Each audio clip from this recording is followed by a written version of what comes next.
대한민국. 주임 신부님께서 공동체 안에서 성장하는 신앙이라는 주제를 가지고 여러분들과 함께 좋은 나눔을 좀 해달라고 이 이야기를 전해 듣고서요 굉장히 고민에 빠졌어요. 왜냐하면 여러분 1 더하기 1은 2다 라는 굉장히 단순한 이 사실을 가지고 4, 50분 이야기하는 게 쉽지 않아요. 공동체 안에서 성장하는 신앙은 너무 당연한 거라서 아니 이 이야기를 가지고 이 주제를 가지고 무슨 4, 50분을 이야기, 이건 그냥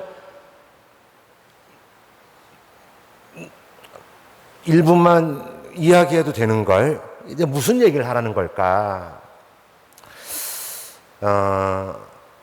그래도 이 소중한 걸 이야기하라고 하는 주임 신부님의 부탁, 사실은 공동체에 있어서 또 우리 신앙인에게 있어서 너무너무 소중한 이 개념인 공동체, 신앙, 성장, 이걸 가지고 여러분들에게 어떤 이야기를 전해드릴 수 있을까 고민하다가 저의 이야기 말고 마침 어제가 고르넬리오 주교와 그 치프리아노 우리 기념일이었잖아요.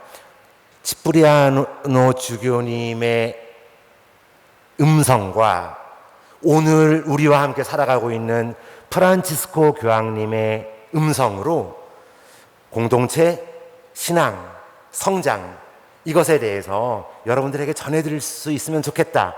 저도 몇 개월 동안 치프리아노 주교님의 책들 뒤져가고 교황님의 또 회칙들 다시 한번 살펴보면서 여러분들과 나눌 수 있는 것들 찾아보려고 준비했고, 저에게도 이 준비하는 기간은 은총의 시간이었어요.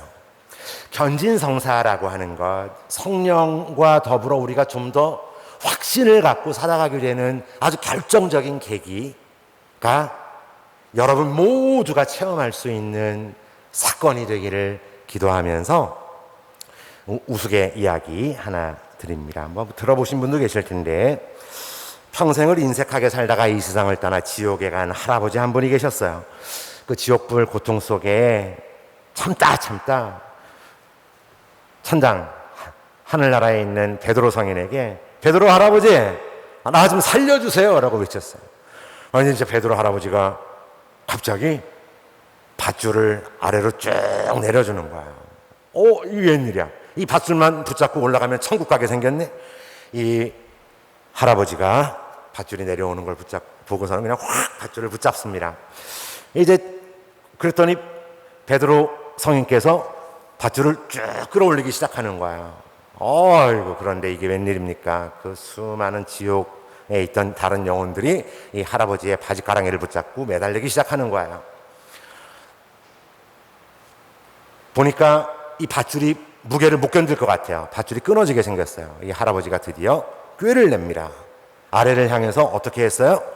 대한민국! 그랬더니 이제 매달려 있던 영혼들이 하면서 다 떨어져 나간 거예요. 이제 할아버지 혼자 하늘나라에 올라갔습니다.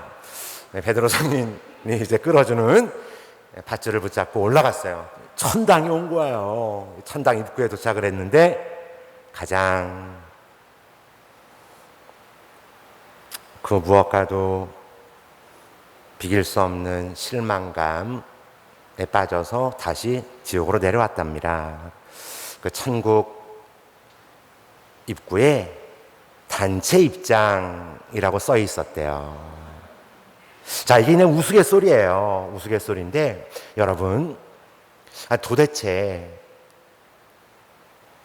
왜 하느님 나라의 단체 입장이라고 하는 간판이 붙어 있다는 이런 우스갯소리가 나올 정도로 이 공동체의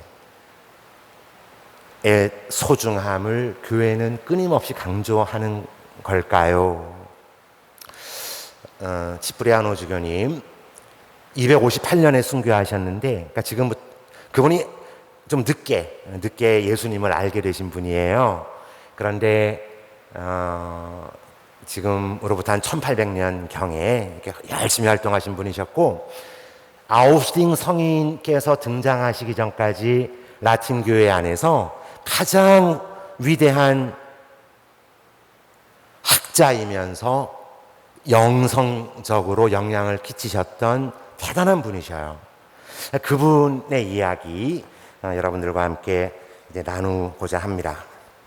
오늘 여러분들에게 들려드릴 이야기는 좀 생뚱맞을 수 있는데, 질문, 퀘스천, 질문과 나의 신앙의 성장. 질문이 이렇게 왜 중요하냐. 두 번째, 아주 짧게 신앙이란 무엇인가. 뭐 많이 들으셨겠지만 오늘 또 저의 목소리를 통해 교황님의 이야기 전달해 드릴게요. 세 번째, 왜 공동체를 이야기하나. 네 번째, 우리들의 신앙과 이 신앙의 성장과 뗄래야 뗄 수 없는 가정, 왜 공동체를 통해 공동체 안에서 성장하는 신앙을 이야기하면서 뺄 수 없는 게 바로 가정이에요. 가정. 그리고 다섯 번째로 신앙의 성장에 있어서 성찰, 성찰의 소중함. 그리고 마지막으로 주님의 기도를 통해 깨어있기. 이렇게 뭐 연결이 안 되는 것 같은데 들어보시면 연결이 되는 걸 깨달으실 거예요.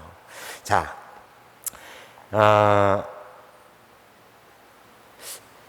제가 이곳 남양주에 부임한 지 벌써 만으로 6년이 지났어요. 저를 처음 보시는 분들도 계시겠지만 저를 예전에 보셨던 분들은 제가 살이 빠진 걸 확연하게 느끼셨을 거예요. 그죠? 네, 저 많이 빠졌어요. 이제 2021년 들어서 가급적이면 하루에 2만 보씩 걷습니다. 뭐 사목 안 하고 운동만 하냐? 아니요. 일찍 일어나요. 새벽 4시에 일어나서 평소보다 일찍 운동하고 틈날 때마다 이제 걸어서 살도 많이 빠졌어요. 건강도 찾았습니다. 근데 뭐 건강 찾은 것보다 더 중요한 건 제 삶의 패턴이 바뀌었어요. 여러분, 저는 걸을 때 이렇게 이어폰에서 뭐 음악 듣거나 그런 거 안 해요. 그날 복음, 뭐 내일 강론 준비, 강의 준비 생각할 거리를 가지고 여기 머리에 넣어놓고 걷기 시작합니다. 걸으면서 생각하는 거 너무 좋아요. 근데 계속 걷다 보니까 제 삶의 패턴이 바뀌었는데, 제일 먼저 소비하는 패턴이 바뀌었어요.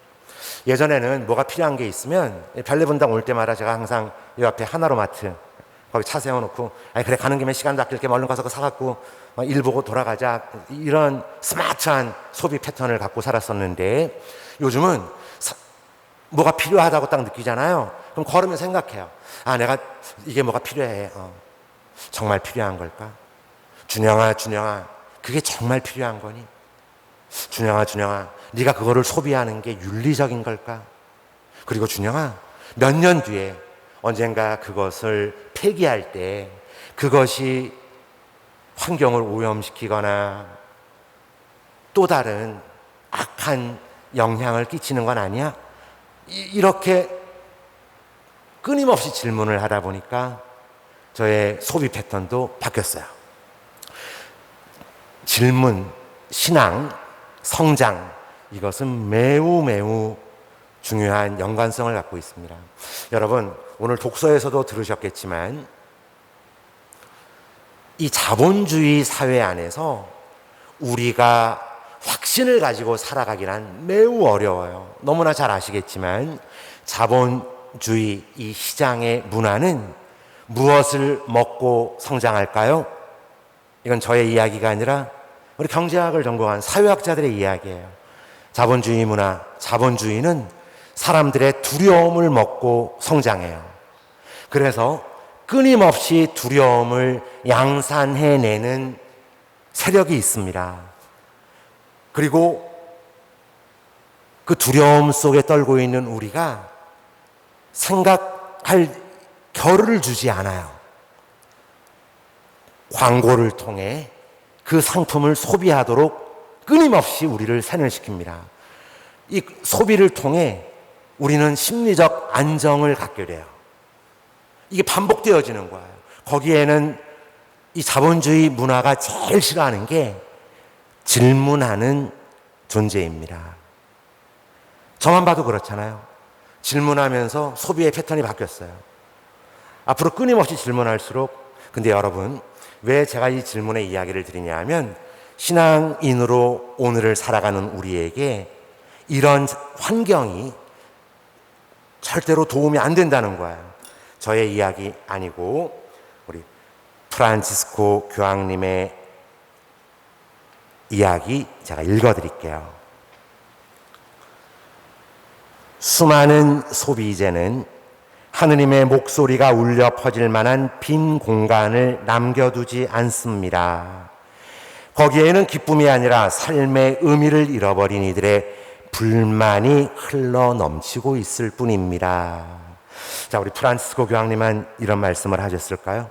지금으로부터 1800년 전을 사셨던 치프리아노 주교님의 이야기도 한번 읽어드릴게요. 놀라지 마세요. 1800년 전에 어떻게 이렇게 예리하게 오늘을 내다보셨는지. 지프리아노 주교님이 쓰신 가톨릭 교회 일치 16항의 내용 그대로 읽어드립니다. 마지막 때에 어려운 시기가 닥쳐오리라는 것을 알아두시오. 그때의 사람들은 이기주의에 흐르고 돈을 사랑하고 뽐내고 교만해지고 악담하고 부모에게 순종하지 않고 감사할 줄 모르고 경건하지 않고 투정하고 무자비하고 남을 비방하고 무절제하고 난폭하고 선을 좋아하지 않고 배신하고 앞뒤를 가리지 않고 자만으로 부풀어 있고 하느님보다 쾌락을 더 사랑할 것이며 겉으로는 종교 생활을 하는 것처럼 보이겠지만 종교의 힘을 부인할 것입니다. 저는 이 지프리아노 주교님의 이 글을 읽으면서 정말 온몸이 파르르 떨리는 체험을 했어요. 프란시스코 교황님께서는 교황님 회칙 모든 형제들 7항에서 이렇게 말씀하십니다. 모든 인간은 끊임없이 안정을 추구해왔습니다. 안정을 넘어서 근원적 구원을 갈망해왔죠. 그러나 코로나 시기를 살면서 우리의 거짓 안전이 백일하에 드러났습니다. 빠르고 편리해진 변화의 이면에는 우리가 놓치고 사는 무엇인가가 있기 마련입니다. 문제의 핵심은 질문을 할 여유마저 갖지 못한 우리들의 삶에 있다고 저는 생각합니다. 수많은 소비자 앞에 서 있는 우리들의 모습.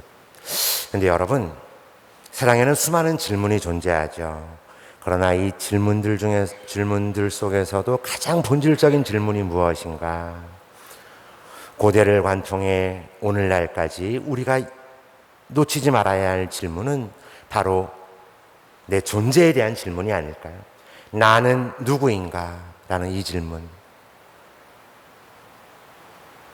굉장히 단순하고 그러면서 본질적인 질문이지만 각자에게 한번 물어보셔요. 내가 가장 최근에 나는 누구인가라는 이 질문을 껴안고 고민한 게 언제였지? 혹시 다른 질문을 껴안고 고민하고 살진 않으셨는지요? 아파트 값이 오를까? 주식은 어떻게 되지? 코로나 사태가 어떻게 될까?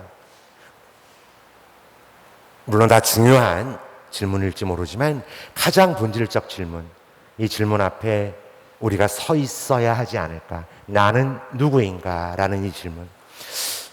저는 이 질문을 통해서 여러분과 함께 고백하고 싶은 게, 저도 그 질문 많이 해요. 나는 누구인가? 누구의 아들이요? 누구의 형이요? 오빠요? 누구의 친구이자 교회 안에서 어떤 직무를 수행하고 있고, 가장 본질적인 것, 하느님 앞에 서 있는 나의 모습을 보면서 나는 이렇게 대답할 수밖에 없어요. 나는 하느님께로부터 불리움을 받은 사람, 바로 다른 아주 단순한 말로 나는 신앙인이요. 제가 코로나가 터지기 전에 대만에 여행 간 적이 있어요. 대구교구 신부님이랑 의정부교구 신부님 한 분과 함께 대만을 갔는데, 그 용산사라고 하는 절, 혹시 여러분들 중에 다녀오신 분들 계실지 모르겠는데, 부교, 유교, 도교, 아무튼 모든 그 불교, 유교, 도교, 뭐 무속, 이거 다 합쳐져 있는 종합 사원이에요. 향불이 끊이질 않아요. 제가 간 날은 비가 억수로 쏟아지는 날이었는데, 거기에 세상에, 저는 여태까지 신앙인으로 천주교 신부로 살면서 그렇게 열심히 간절히 무릎 꿇어 기도하고 청하는 사람들의 모습을 본 적이 없어요. 성당 안에서든 어디서든. 근데 거기 갔더니 남녀노소 정말 수많은 사람이 그 비 쏟아지는 거기에 뭔가 그렇게 열심히 무릎 꿇고 엎드려 청하고 있는 거예요. 아, 정말 사람들은 뭔가를 청하고 사는구나. 저도 청하고 여러분도 청하잖아요. 그죠? 안 청하고 살아요? 뭘 청해요? 뭘 청해요? 라는 질문을 합니다. 그 사람들은 뭘 그렇게 열심히 청하고 있었을까? 거기 서서 지켜보던 저의 질문이었어요. 나는 뭘 그렇게 간절히 청하고 있는가? 여러분 중에 혹시 세례성사 안 받으신 분 손 한번 들어봐요. 괜찮아. 혹시 예비자분 안 계셔요? 다 세례성사 받으셨어요? 그래. 그럼 우리는 할 말이 있어요. 여러분, 세례성사 때 여러분은 하느님의 교회에서 무엇을 청합니까? 라고 주례사제가 질문을 합니다. 다 똑같이 대답을 했어요. 뭘 청하죠? 신앙을 청합니다. 라고 여러분 다 대답해요. 여러분은 하느님의 교회에서 무엇을 청합니까? 신앙을 청합니다. 신앙이 여러분에게 무엇을 줍니까? 영원한 생명을 줍니다. 라고 고백한 사람들이에요. 저도, 여러분도. 여러분 지금 하느님의 교회에서 요즘 세례받고 몇 년 지났잖아요. 요즘 뭘 청하고 계셔요? 건강? 가족의 안녕? 코로나 극복? 신앙을 청합니까? 내가 청하는 게 무엇이냐? 이 질문은 이렇게 소중한 거예요. 나는 누구인가? 나는 무엇을 청하고 있는가? 질문을 포기하는 순간 우리의 신앙은, 우리의 근본은 확신 없는 삶으로 빠져들 수밖에 없어요. 저의 이야기가 아니에요. 프란치스코 교황님의 이야기입니다. 여러분, 견진성사를 준비하고 계신 여러분, 견진성사, 성령과 함께 더 성숙된 신앙인으로 살아간다는 게 뭘까요? 확신을 갖고 살아가는 거예요.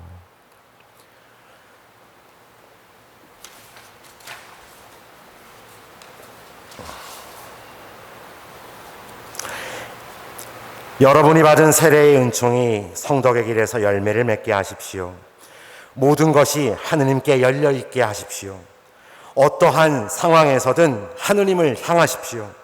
여러분에게는 이 모든 것을 가능하게 해주시는 성령의 힘이 있으니 낙담하지 마십시오. 프란치스코 교황님의 말씀이에요. 우리가 견진성사를 통해 끊임없이 가져야 하는 우리의 내적 바라봄, 성령과 함께하는 삶, 확신에 가득 찬 삶. 자, 좀 이따 이제 공동체 안에서의 신앙, 공동체 얘기하면 벌써부터 나 이 공동체 꼴도 보기 싫어 라는 체험하신 분들 계실지 몰라요.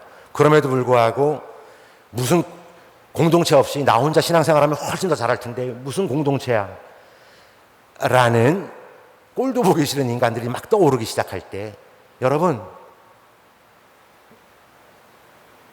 성령께서 함께 계심을 늘 기억해 주셔요. 좀 이따 다시 한번 말씀드리겠습니다. 자, 여러분이 그렇게 청하고 있는 신앙, 이 신앙이 뭐냐고. 신앙은요, 베네딕토 교황님의 언어로 잠깐 또 소개해 드릴게요. 신앙이란 세상의 어둠 속에서 하느님의 손을 잡은 채로 고요히 그분의 말씀을 듣고 그분의 사랑을 바라보는 것 외에 다른 것일 수 없습니다. 신앙에 대해서 너무 어렵게 이야기하지 말자고요. 신앙은 그분의 사랑을 바라보는 거예요. 우리 신앙의 모범 예수님, 우리 마르코복음 한번 같이 들어볼까요? 14장 36절. 아버지께서는 무엇이든지 하실 수 있으시니 이 잔을 저에게서 거두어 주십시오. 그러나 제가 원하는 것을 하지 마시고 아버지께서 원하시는 것을 하십시오. 이게 신앙의 본질이에요. 내가 원하는 것을 하는 게 아니라 아버지께서 원하시는 것을 하시게끔 하는 것. 자, 여기서 또 이제 이렇게 오해하시면 안 돼요. 그래? 그럼 나 아무것도 할 거 없네. 난 아무것도 안 할 테니까 하느님 아버지 당신 원하는 대로 하라고. 이게 신앙이라며. 그런 오해를 할까봐 치프리아노 주교님께서 아주 명확하게 이렇게 설명해 주고 계십니다.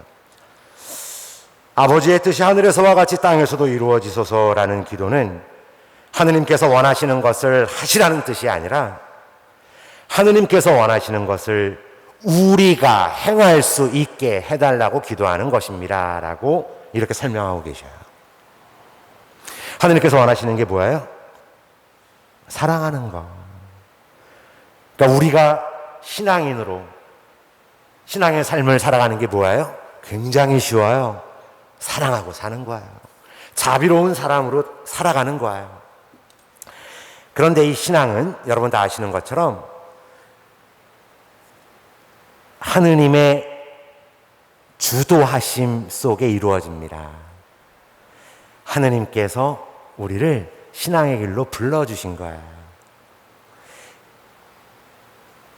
아닌데 이 가톨릭 신앙은 내가 선택한 건데 라고 생각하는 분들 계실지 몰라요. 그렇게 생각하실 수 있는 유한한 체험의 한계가 나를 그렇게 판단하도록 이끌고 있을진 모르지만 우리가 좀 더 깊은 성찰 속에 들어가 머물다 보면 그 역시 하느님께서 주도권을 가지시고 나를 불러주셨다는 사실을 발견하게 되죠. 이 신앙은, 교회는 이렇게 고백합니다. 신앙은 하느님과의 만남에서 비롯되어지고 하느님과의 만남을 통해 성장되어진다고. 제가 이렇게 이야기하면 별로 말이 무게가 없잖아요. 제가 또 찾았어요. 프란치스코 교황님의 언어 그대로 신앙의 빛 4항에서 이렇게 말씀하십니다. 신앙은 우리를 부르시고 우리에게 당신의 사랑을 계시하시는 살아계신 하느님과의 만남에서 생겨납니다. 자, 신앙인 여러분은 모두 하느님을 만나셨죠? 갑자기 눈동자가 막 흔들려. 나는 하느님 안 만났는데 뭔 소리지? 여러분, 신앙은 하느님과의 만남에서 비롯되는 교회의 고백. 우리 모두 신앙인인데 나는 하느님을 안 만났다고 이야기하면 뭐가 이게 논리적으로 안 맞아요. 어떡하죠? 자, 기뻐하고 즐거워하여라. 프란치스코 교황님 문헌 61항에서 프란치스코 교황님께서는 이렇게 말씀하고 계십니다. 하느님을 발견하기라는 주제예요. 예수님께서는 수많은 계명들과 규정들 가운데서 두 얼굴, 곧 하느님 얼굴과 형제의 얼굴을 알아보는 길을 열어주십니다. 그분께서는 두 얼굴, 아니 오로지 하나, 곧 수많은 다른 모습에 반영된 하느님의 얼굴만을 전해주십니다. 우리의 모든 형제, 자매, 특히 가장 작은 이들, 가장 약한 이들, 힘없는 이들, 궁핍한 이들 가운데서 바로 하느님의 모습이 발견되어지기 때문입니다. 라고 말이죠. 공동체 없이 신앙은 존재할 수 없어요. 왜? 신앙은 하느님과의 만남에서 비롯되어질 수밖에 없고 하느님과의 만남을 통해서 성장되어질 수밖에 없습니다. 그런데 하느님을 어떻게 우리가 만나요? 저의 이야기가 아닌 교회의 가르침이에요. 바로 형제, 자매들의 얼굴을 통해 드러나는 하느님과의 만남을 통해서 우리의 신앙은 비롯되어지고 성장되어집니다. 특히 가난한 이들, 약한 이들, 소외된 이들과의 만남 없이 우리의 신앙이 성장될 리가 만무하죠. 신앙의 성장은 신앙 자체가 공동체를 통해서만 비롯되어지고 성장되어질 수밖에 없는 거예요. 자, 여러분, 제가 짧게 하기로 했으니까 공동체 하면 제일 먼저 떠오르는 공동체가 무슨 공동체예요? 괜찮아요. 정답 없어요. 공동체. 신앙 공동체. 좋아요. 그 정답이에요, 정답. 또. 공동체. 지역 공동체. 좋아요. 또. 누가 지금 가정이라 그랬어요? 손 들어보세요. 박수 한번 보내죠, 박수. 여러분 태어나서 제일 먼저 만난 사람이 누구예요? 기억이 안 나. 할머니인지 할아버지인지 엄마인지 아빠인지. 그래요. 여러분, 신앙은 만남에서 비롯되어지는 거예요. 이 만남이 가장 먼저 이루어진 공동체가 가정 공동체입니다. 교회는 이 교회를 뭐라고 불러요?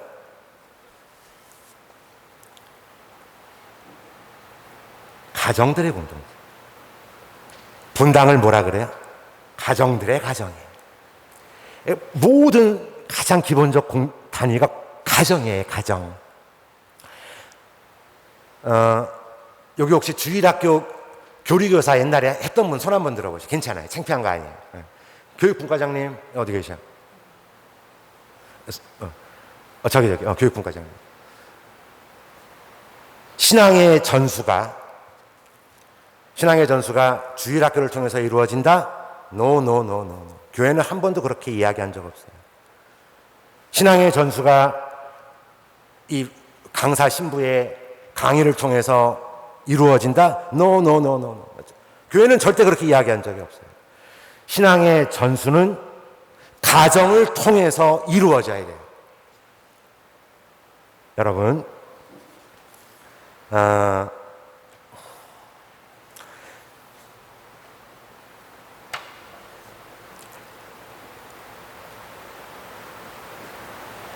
프란시스코 교황님께서 2014년 5월 26일 기자회견을 하시던 중에 하신 말씀인데요.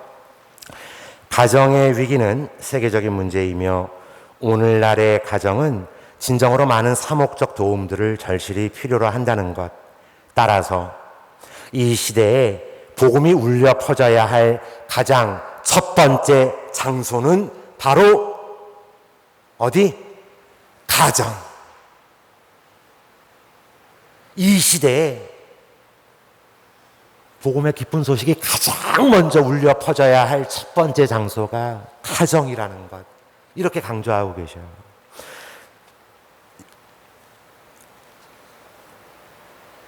아이를 낳아 기르며 교육하는 활동은 하느님의 창조 활동을 반영하는 것이죠. 가정은 날마다 함께 기도하고 하느님 말씀며 성찬의 친교에 함께 참여하여 사랑을 키워나가며 성령께서 머무시는 좀 더 완전한 성전이 되도록 노력하라는 부르심을 받았습니다. 프란시스코 교황님, 사랑의 기쁨 29항.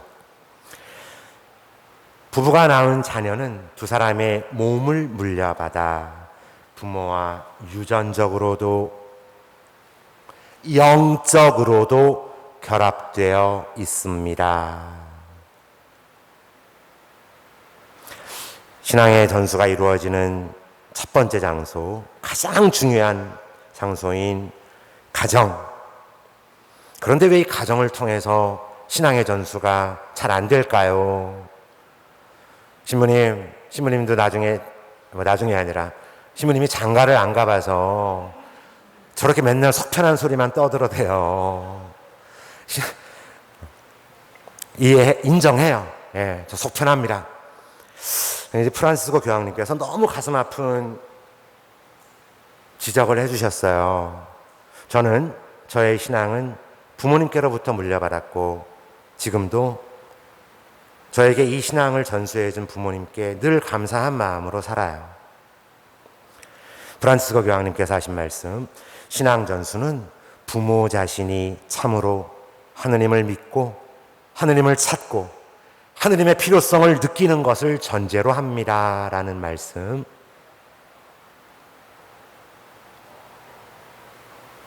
우리 가슴속에 한번 새겨볼 필요가 있지 않을까. 자, 이렇게 가정의 소중함, 우리가 처음 다루게 되는 이 공동체로서의 가정, 이 공동체를 통해 우리의 신앙이 성장되어지는 거예요. 그런데 여러분, 이 가정을 통해 전수되어진 신앙은 그 본성상 가족 안에 머물지 않아요. 성장한다는 것, 더 넓은 세상을 바라보게 되죠. 왜? 우리도 어렸을 때 봤던 세상과 지금 바라보는 세계는 다르잖아요.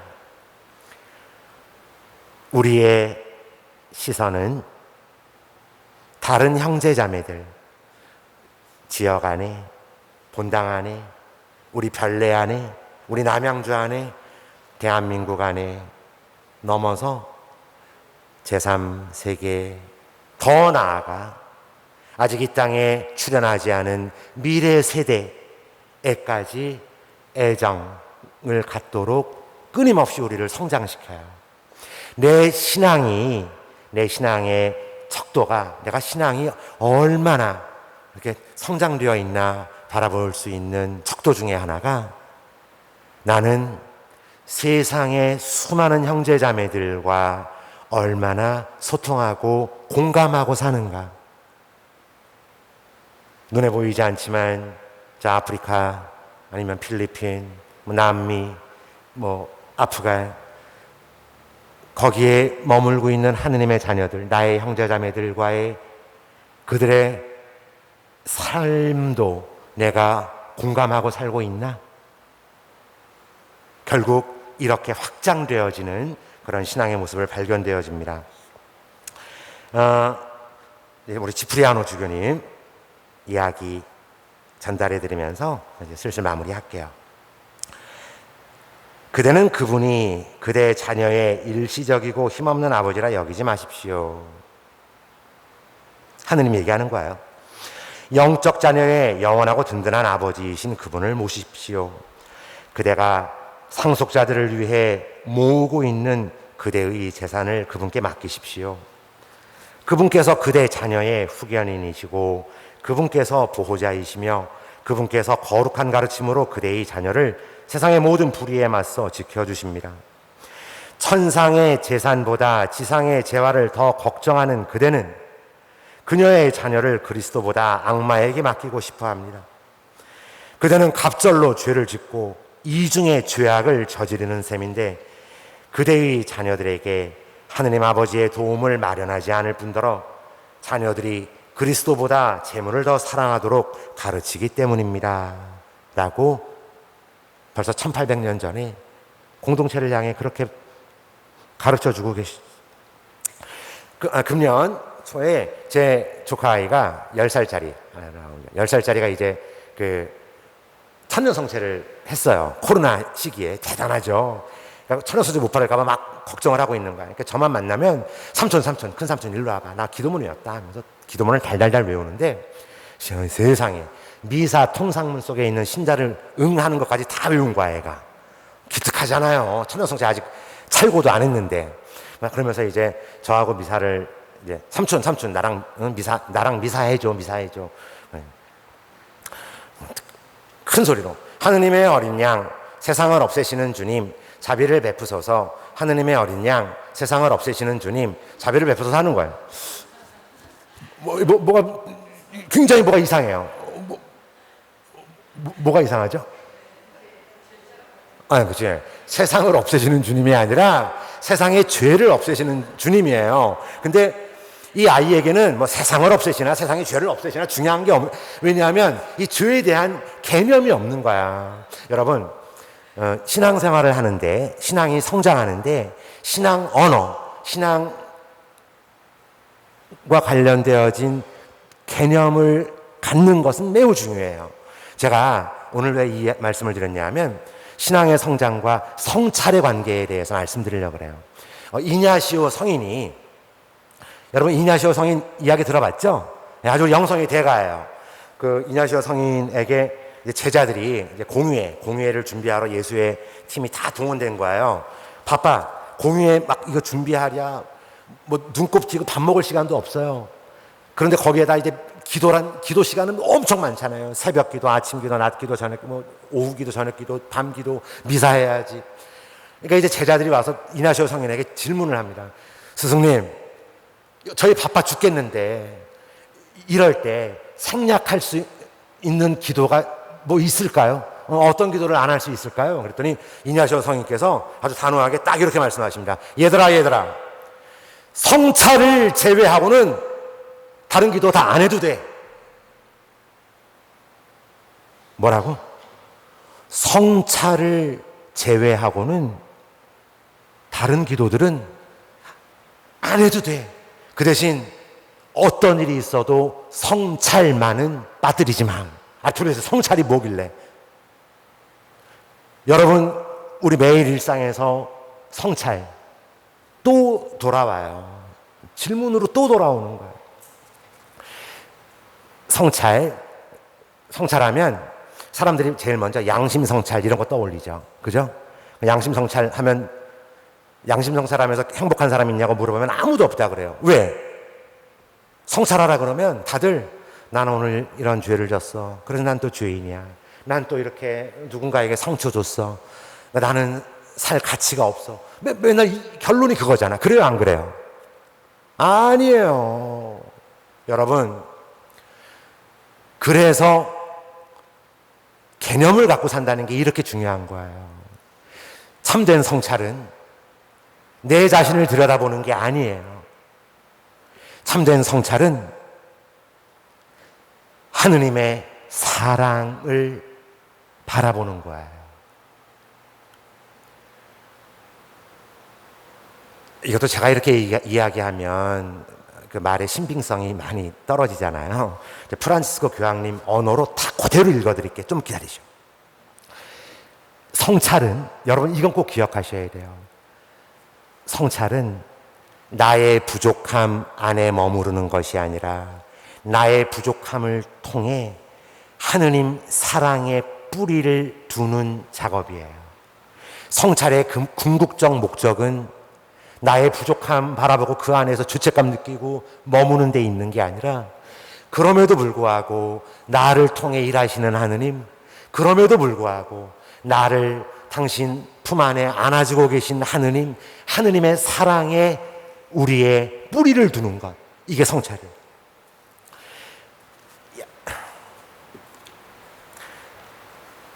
프란치스코 교황님 언어로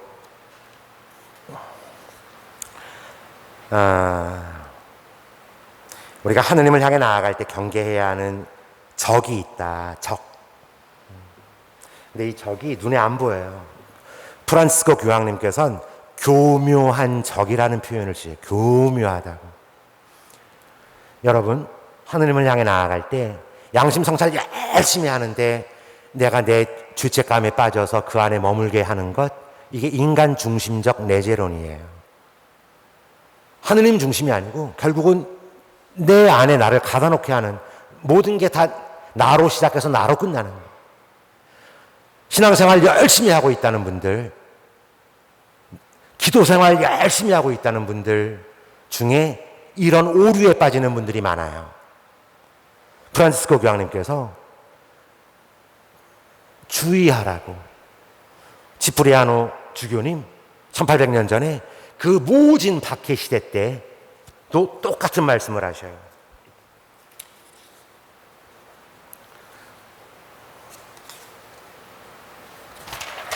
지프리아노 주교님 이야기 잠깐 전해드릴게요. 사실 우리가 두려워해야 할 것은 하느님의 종들을 탄압하는 박해나 공개적인 공격만이 아닙니다. 공포의 대상인 적대자가 공개적으로 자신을 드러낼 경우에는 마음으로 미리 준비하게 되니 방어하기가 쉬워집니다. 그러나 원수가 평화의 탈을 쓰고 몰래 기어 들어온다면 더욱 무서워하고 경계해야 합니다. 우리가 신앙생활을 열심히 하고 있다고, 내가 무엇인가 정말 열심히 하고, 나는 성찰도 열심히 하고 봉사도 열심히 하고 기도생활도 열심히 하고 있다고, 그래서 나는 그런 걱정 안 해도 된다고 하는 분들에게 성찰은 더 필요할지도 몰라요.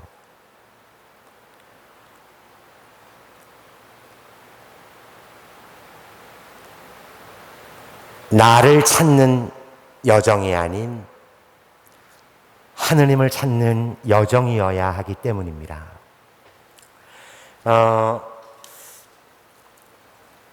도대체 아니 다 신부님 말 좋은데 우리가 어떻게 하라는 거예요? 너무 어려워요.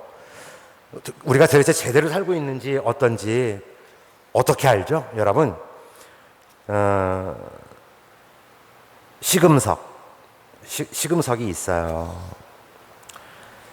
프란시스코 교황님은 이렇게 표현하십니다. 우리가 언제나 복음의 기쁨을, 복음의 아름다움을 적절히 드러낼 수는 없다 하더라도 결코 없어서는 안 될 하나의 표지가 있습니다. 이 하나의 표지, 곧 가장 작은 이들을 위한 선택, 사회가 저버린 이들을 위한 선택입니다. 그러니까 내가 요즘 성찰을 제대로 하는지, 내가 정말 신앙생활을 제대로 하는지, 내 신앙이 도대체 어떻게 성장하고 있는지, 기준이 도대체 이게 뭘까? 지금 방금 말씀드렸잖아요. 내가 얼마나 더 기쁜 마음으로 작은 이들, 사회가 저버린 이들을 향해 다가가고 있는가? 이게 우리 신앙생활의 유일한 시금석이라는 거예요. 저의 이야기 아니고 프란시스코 교황님이 그러셨어요. 나중에 자, 매번 강조하는 건데,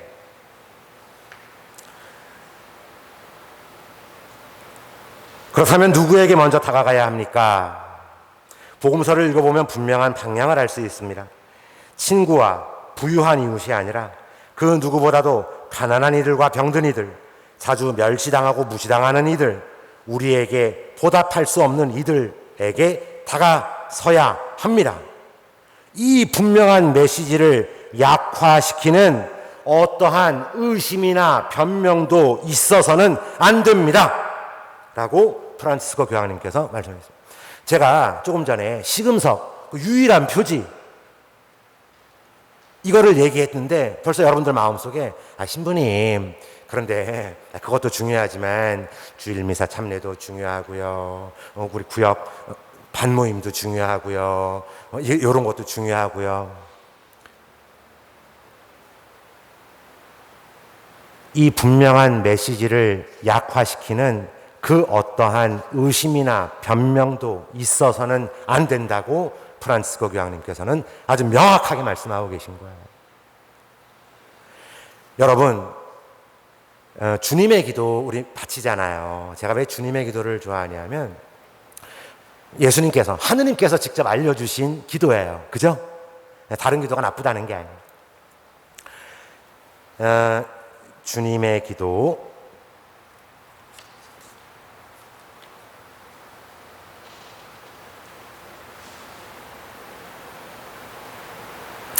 잠깐. 빨리 끝내려고 하니까 제가 막 이렇게 페이지가 왔다 갔다 해요. 죄송합니다. 그러므로 친애하는 형제 여러분, 스승이신 하느님께서 우리에게 가르쳐 주신 대로 기도합시다. 하느님께서 좋아하시고 그분에게 친숙한 기도는 그분에게서 나온 기도이고, 이 기도는 그리스도의 기도를 그분의 귀로 올라가게 하는 것입니다. 우리가 기도할 때 성부께서는 우리 마음 안에 계시고 그분 친히 우리의 목소리 안에 계시니 말입니다. 그분은 성부 앞에서 우리의 죄를 위해 간구하시는 변호자이십니다. 따라서 우리가 죄인일 때 우리 변호자의 말을 그대로 사용함으로써 우리 자신이 우리 죄의 용서를 직접 청하게 됩니다. 그분께서 너희가 내 이름으로 아버지께 구하는 것이면 아버지께서 무엇이든지 주실 것이라고 말씀하셨으니, 우리가 그분의 기도로 청할 때 그리스도의 이름으로 청하는 모든 것을 더욱 효과 있게 얻게 되지 않겠습니까? 지프리아노 주교님의 글이에요. 하늘에 계신 우리 아버지, 우리 맨날 기도하잖아요. 여러분, 왜 우리 아버지예요? 내 아버지가 아니라. 신앙 안에서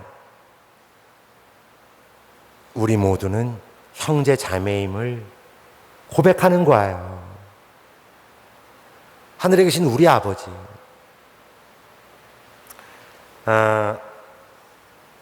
마지막으로 이것만 말씀드릴게요. 저희를 유혹에 빠지지 않게 하시고, 여러분 유혹의 세상에 얼마나 많습니까? 유혹.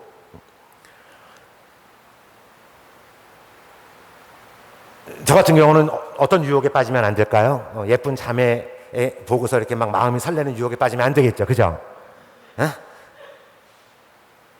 왜 웃어요? 빠져도 돼요? 아니, 우리 유혹에 빠지지 않게 해달라고 기도하잖아요. 여러분은 유혹에 빠지지 않게 해달라고 기도하면서 어떤 마음으로 기도합니까?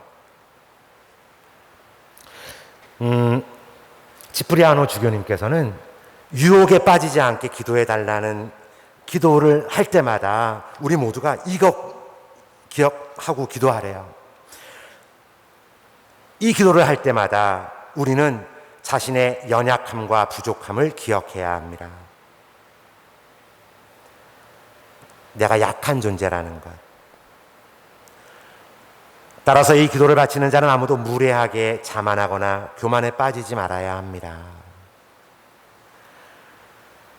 우리가 겸손과 순종의 마음으로 신앙 고백을 하려 하거나 하느님께 모든 것을 다 바치려 할 때 하느님을 두려워하고 그분께 영광을 돌리기 위해 바치는 모든 간청을 자애로우신 하느님께서 들어주실 것입니다. 더 놀라운 건요, 프란치스코 교황님께서 작년 10월 3일 프란치스코 성인 축일 바로 전야 10월 3일에 반포하신 모든 형제들이라는 회칙에서 유혹, 템테이션, 이 유혹이라는 단어를 정확히 7번 사용하고 계셔요. 7번. 이거 다 제가 쉬어봤어요. 근데 유혹을 어디다 쓰냐 하면 놀라지 마셔요. 세상에 재물을 탐닉하고자 하는 유혹, 저희 신부들에게 아름다운 이성에게 눈 돌릴 유혹, 이런 유혹 얘기 꺼내지도 않습니다. 유혹 중에 가장 본질적 유혹. 여러분, 그게 뭘까요? 우리가 직면하고 살면서도 질문하지 않은 우리에게 발견되어지지 않는 유혹이 있어요. 우리가 신앙인으로 살아가는데, 우리가 신앙 공동체 안에서 신앙이 성장을 맛봐야 할 우리들에게 질문하지 않았기에 우리는 그 유혹에 대해서 걱정하지 않고 살아왔어요. 프란치스코 교황님께서 7번 유혹이라는 단어를 쓰면서 모든 형제들 이 회칙 안에서 그렇게 강조하고 계신 유혹의 본질이 무엇일까요? 놀랍게도 갈라치게 하려는 유혹이에요.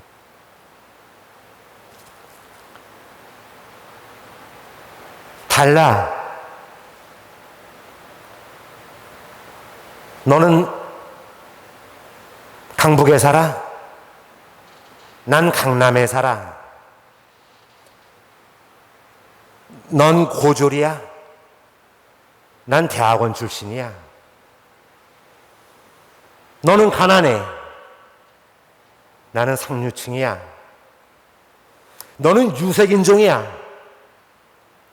나는 한국 사람이야. 나도 모르게 끊임없이 벽을 세우려고 하는 유혹. 나와 수준이 비슷하고 나와 마음이 잘 통하는 사람들끼리 끼리 집단을 만들려고 하는 유혹. 이 유혹과 맞서 싸워야 하는 사람들, 신앙인. 저는 프란치스코 교황님의 이 성찰을 보면서 얼마나 감사했는지 몰라요. 미련한 저 역시 유혹을 묵상할 때마다 저는 제가 재물에 욕심 갖지 않게 해주세요. 저 예쁜 아가씨들, 예쁜 자매들 볼 때 제가 유혹에 빠지지 않게 해주세요. 이딴 차원에만 머물러 있었거든요. 그런데 진짜 프란치스코 교황님과 함께 유혹의 본질 속으로 들어가 보니 저도 모르는 사이에 우리 지구 신부님들, 우리 천주교 신자들, 저도 모르는 사이에 쳐놓은 마음의 벽이 무궁무진하게 많았더라고요. 유혹의 본질은 바로 그거예요. 하늘에 계신 우리 아버지라고 기도하지만 결국 우리 아버지, 너희 아버지라고 벽을 세웠던 이 모습 우리가 극복하고 살아야 한다. 자, 두서없는 저의 이야기 이제 마무리하면서 프란치스코 교황님의 말씀 하나로 정리합니다. 교회에는, 그러니까 신앙 공동체인 교회에는 자선 활동과 교육 활동보다 우선하는 공적 역할이 있습니다. 교회는 인류와 보편적인 형제애의 발전을 위하여 모든 힘을 쏟아야 합니다. 적당히 힘을 쏟는 게 아니라 모든 힘을 쏟아야 한대요. 우리는 섬기는 교회가 되고 싶습니다. 사람들의 삶에 동행하고 희망을 지지하며 일치의 표징이 되고 다리를 만들며 벽을 허물고 화해의 씨를 뿌리고자 집 밖으로 성당과 제2방에서 벗어나 밖으로 나가는 교회가 되기를 바랍니다. 라는 프란치스코 교황님의 말씀.